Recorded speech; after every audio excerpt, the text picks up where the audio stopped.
Mayorkas never actually says what statements he's referring to, but he's very certain they will lead to demoralizing federal law and losing trust in government. Secretary Alejandro Mayorkas sounding the alarm on FEMA funding right after the devastation of Hurricane Helene. Listen.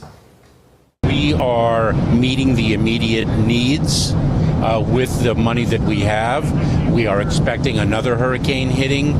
We do not have the funds. FEMA does not have the funds to make it through the season. Assertions have been made that property is being confiscated. That's simply not true. Tired? That's because I am. I've been volunteering with the distribution of food and supplies with FEMA here luckily at the same building where the portal is, my business.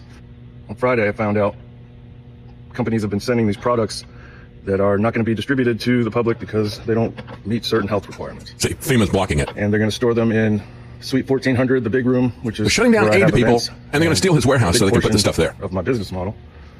For the next 90 days, they have to store all these hazardous food products, basically He's been pallets and sarcastic. pallets of Prime. So, that's a hit. Okay.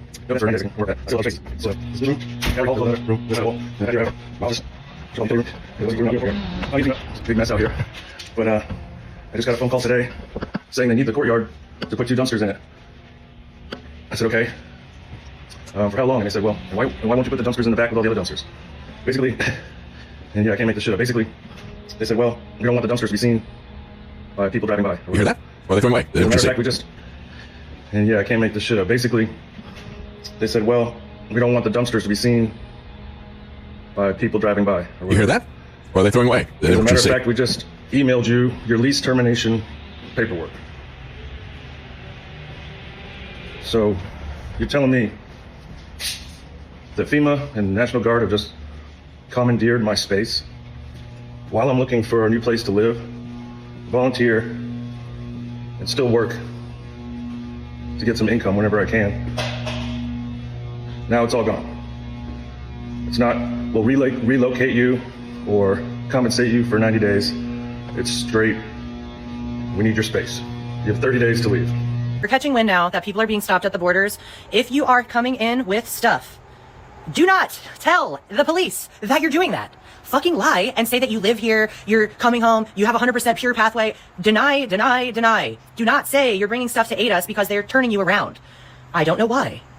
I do not know why. But yeah, that's happening. So just with that said, be sneaky. Sneak it in. Time since we showed you the rescue attempt of a Lake Lure couple stranded on a cliff, we now know what happened to the husband. He was left behind after the volunteer chopper pilot who saved his wife was forced to end that rescue effort under the threat of arrest by a Lake Lure fire official. Here's Queen City News Chief Investigator Jody Barr. Rescue. So that's the guy who's holding him. Volunteer helicopter pilot Jordan Sidham said threatened to arrest him if he made one more trip up a Lake Lure mountain to rescue another person. 45 minutes later, after those SUVs came by, an unmarked helicopter destroyed some of the stuff that they had set up at the distribution center. Here's some of that.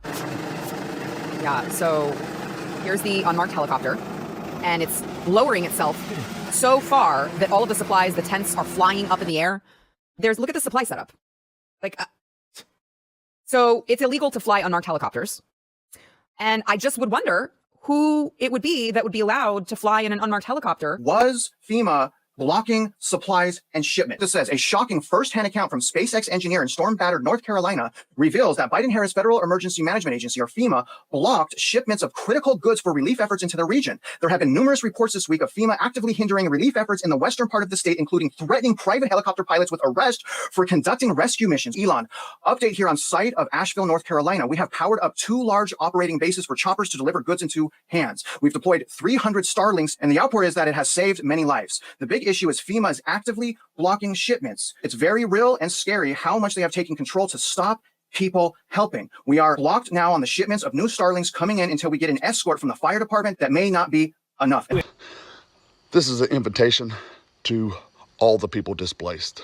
I don't have much, but I have 84 acres in eastern Kentucky. I got a place for you to come, to get your bearings, to get ready. If you need to be here permanently, temporarily, it doesn't matter to me. I hope this video gets out. I just had my account banned. I had 105,000 awesome followers, awesome network of people that I lost just like that. This goes on, multiple reports here. Again, some visuals. I'll have this linked in the description. Here's another one from Valentina Gomez. Multiple sources on the ground are confirming that there is a blockade. Here's a tweet from Pete Buttigieg. saying no one is shutting down the airspace and FAA doesn't block, and here's the key word, legitimate rescue and recovery flights. If you're encountering a problem, give me a call. Very interesting. Here is a broadcast right here, Mitch. This is insane, of rescue efforts being turned away. Off the phone with a pastor in the midst of the flooding in Tennessee and North Carolina. Remember, there's nothing. All of this is happening and people have no idea. As she's watching the news, she's like, this is not the reality of the situation. They're acting like they have it under control and that people are being taken care of, and they're not. No one should make the American people question whether their governments will be making sure that this is acting on strikes. They'll be there. I would argue, Mitch, though, that the government is actually creating those concerns and questions by not video, because I'm emotional right now. For the past 48 hours, I had planned to go to East Tennessee. Also been on the phone with EMA, operational people, trying to see who may need my thermal drone most and whoever I could assist better. And then I get a phone call and an email where we're being told to stand down.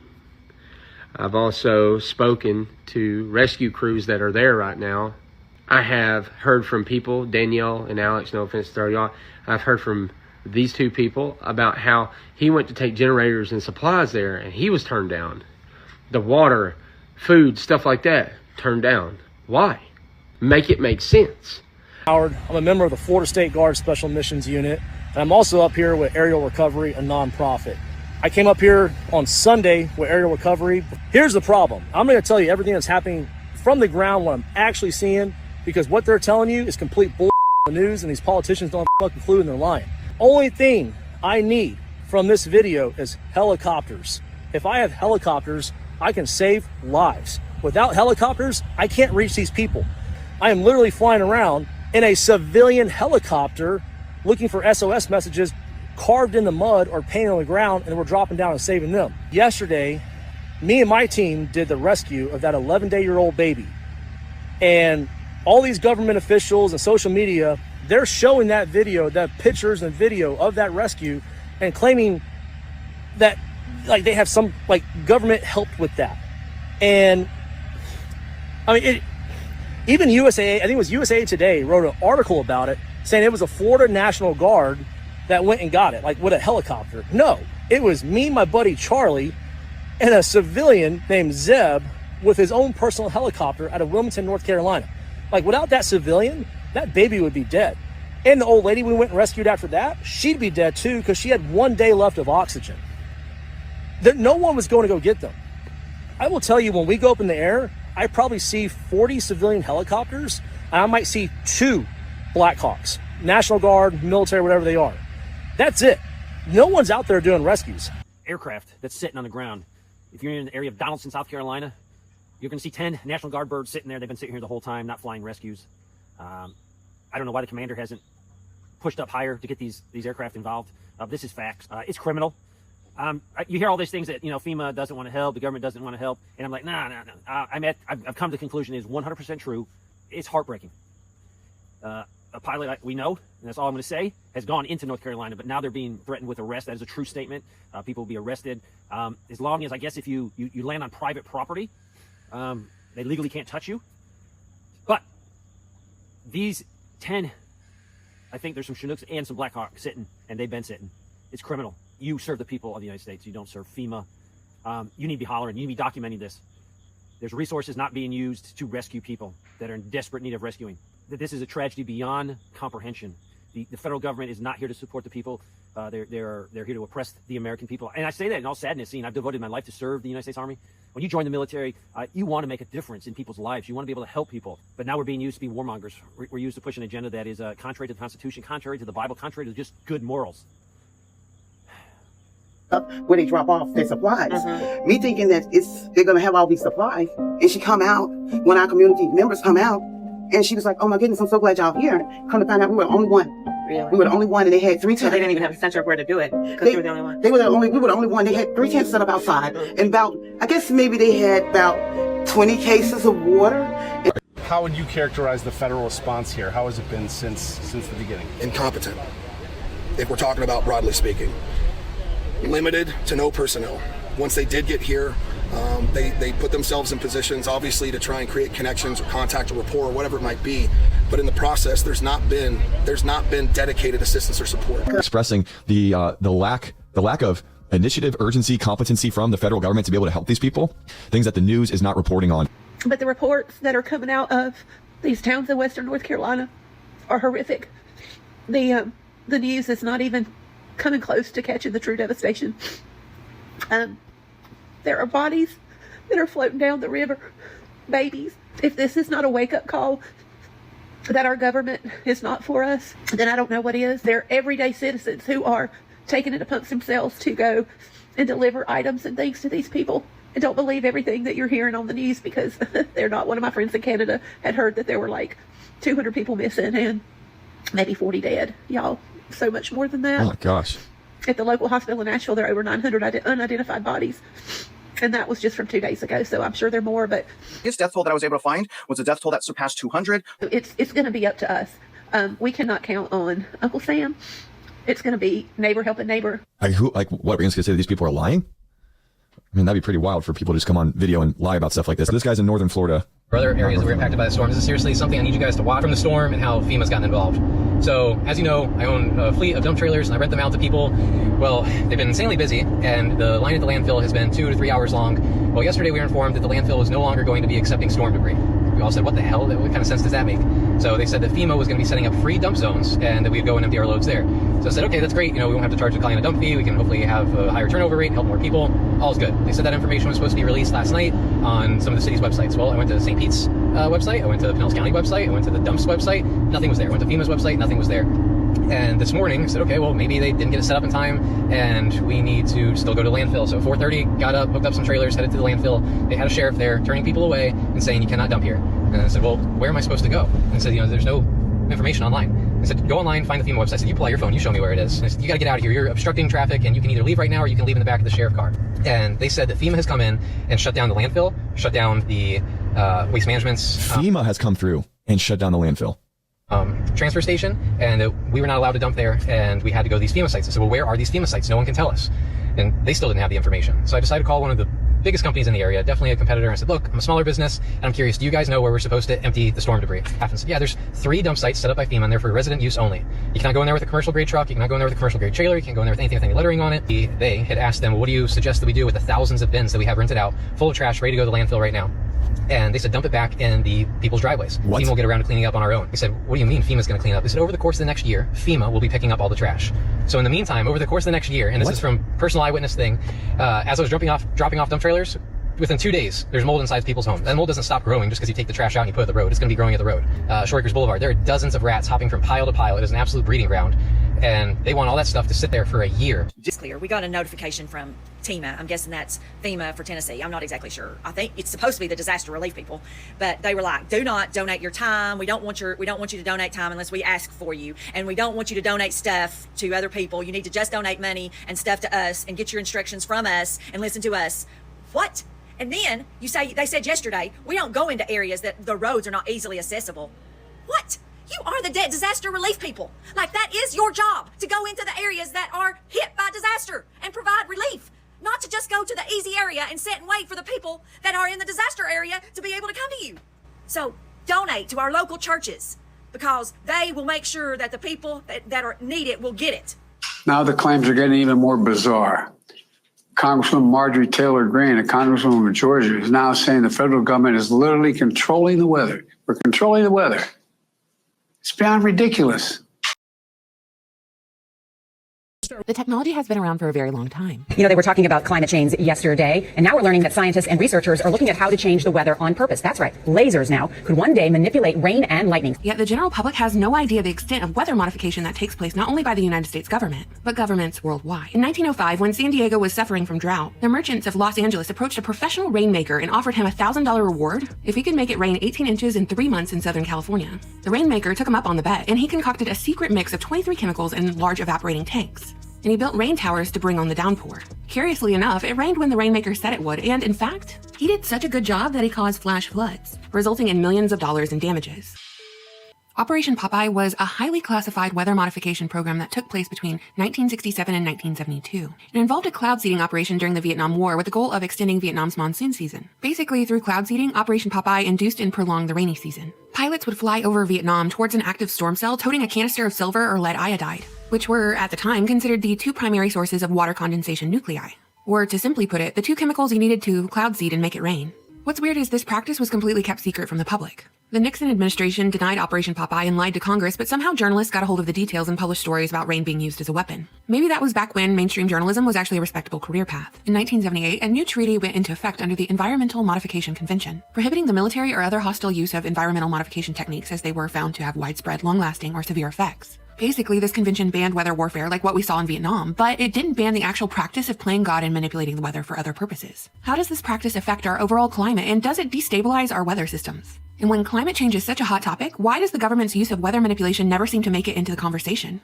What's strange is to know all of this and then watch the news do a piece on cloud seeding like it's some kind of new phenomenon in technology. But really, there are hundreds of US patents concerning weather manipulation and cloud seeding dating back to the early 1900s. China is actually super upfront about their manipulation of the weather. For the 2008 Beijing Olympics, they claimed to have used cloud seeding technology to ensure that the event would be rain-free. Back in 2018, China announced it was launching the world's largest weather control machine. More than 50 other countries discreetly use the practice of cloud seeding on the regular. I made this video back in 2020, and while I just provided a basic overview of the history behind weather modification, this video doesn't even really begin to really cover it, or the extent of what is possible. As always, thank you for commenting, for watching, for subscribing, for supporting me on Patreon, or for buying my book.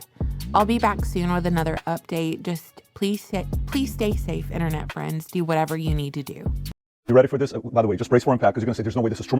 It's called Operation, I believe, Cyrus. On the afternoon of October 13, 1947, an Air Force B-17 aircraft penetrated a hurricane 450 miles away east of Jacksonville and dumped several pounds of crushed dry ice into the storm just to see what would happen. This was the first attempt to modify a tropical cyclone by seeding it with freezing nuclei found the hurricane center nearly 100 miles west of where they expected it to be. To their astonishment, the hurricane had made a 135-degree left turn. On top of that, it was strengthening. By the afternoon of the 15th, Hurricane King struck Savannah, Georgia. One person died in the storm surge. $2 million in damages was done in Georgia and South Carolina. The public was outraged that the scientists had caused the storm to swerve into Georgia, and threats of lawsuits were thrown around. GE's case was not helped when the head of its laboratories, Dr. Irving Langmuir, issued a statement that he was 99% sure the storm had changed course due to what? Seeding. It's back in 2009. Bill Gates puts his name on a patent for controlling hurricanes. Yes, you can't make this stuff up. On hurricanes, watch. When you hear the name Bill Gates, you probably think Microsoft founder, but now the billionaire may be known as the hurricane tamer. What could go wrong when Bill Gates becomes a hurricane tamer? In July of 2021, the United Arab Emirates National Center of Meteorology released a video showing a rainstorm that had been created using weather-modifying technology. How did they make it rain in the desert, you might ask? Scientists in Dubai used high-powered lasers and other advanced technology that were mounted to drones to make the rain fall from the desert sky. And scientists have found a way to manifest clouds and rain using artificial means. Look at Dubai. I mean, a perfect example in recent memory is earlier this spring in Dubai, right? I mean, they control the weather. The UAE is very open and admitting that they have their weather manipulation program on purpose to cloud seed and rain all through the United Arab Emirates.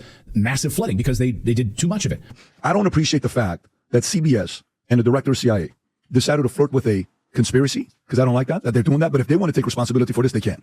Let me give you an idea what Brennan says. The former head of CIA said the following. Another example is the array of technologies, often referred to collectively as geoengineering, that potentially could help reverse the warming effects of global climate change. One that has gained my personal attention is stratospheric aerosol injection, or SAI, a method of seeding the stratosphere with particles that can help reflect the sun's heat in much the same way that volcanic eruptions do.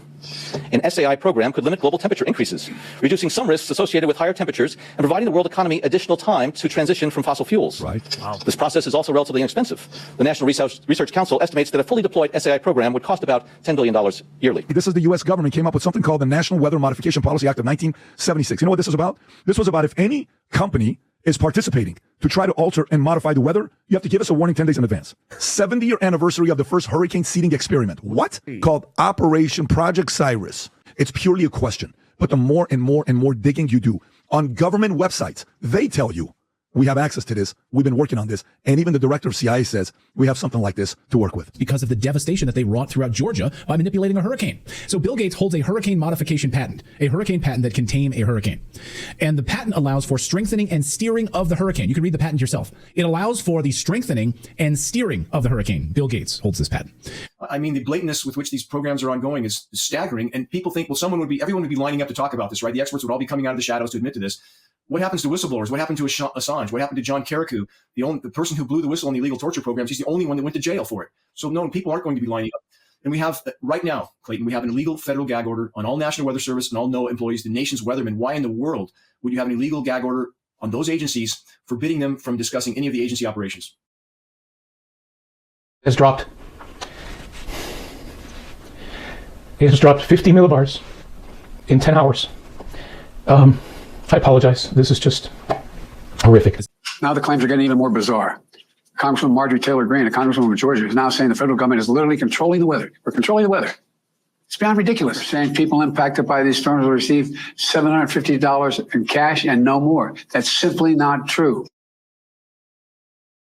So currently, the White House is pledging $750 in relief aid, but what they don't say is it's per family. So if you're like us and you're a family of 6 per household, yeah. You also only qualify if you are considered low income. So if you're a middle class family, which, it's all about the middle class, right? If you happen to be a middle class family and you basically don't already qualify for EBT or any kind of government assistance, then you don't qualify for the $750. So even if your house was washed off a cliff, you have no food, no water, no internet, everything that you ever had in your life is gone. Isn't that also a stipulation that you had to have not had any homeowners insurance? Yes, that's the next stipulation is you also can't have homeowners insurance.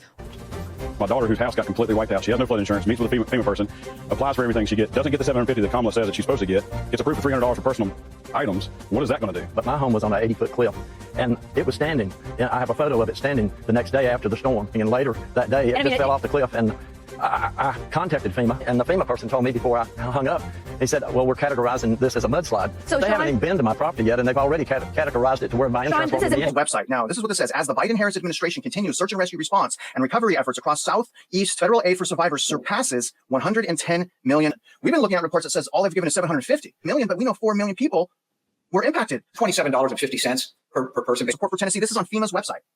No help. FEMA has received more than 2,300 applications for disaster assistance. That's all we get. Add all of those funds together, there's $10 million missing. They literally are marking bodies that they need to retrieve. And this is Kamala Harris's tweet. People of Lebanon are facing increasingly dire humanitarian situation. I am concerned about the security and well-being of civilians suffering in Lebanon and will continue working to help meet the needs of their civilians. That's all fine and dandy if you have the money, but FEMA's on TV saying we don't have money to help American citizens. To that end, the United States will provide $157 million in additional assistance to the people of Lebanon. This will add up to, for 2024, $385 million just to Lebanon. And that doesn't count the money that we've sent to Israel, the money that we've sent to Ukraine, and the money that we have spent here in America on illegal immigrants. Saw the photographs. It's stunning. It's unbelievable. That it really is. Such a wide area. And we've given them all everything that we have. We're on the ground ahead of time, so we're working hard. Are there any more resources the federal government could be giving them? No, we've given them. We have pre-planned a significant amount of it, even though they didn't ask for it yet. Hadn't asked for it yet.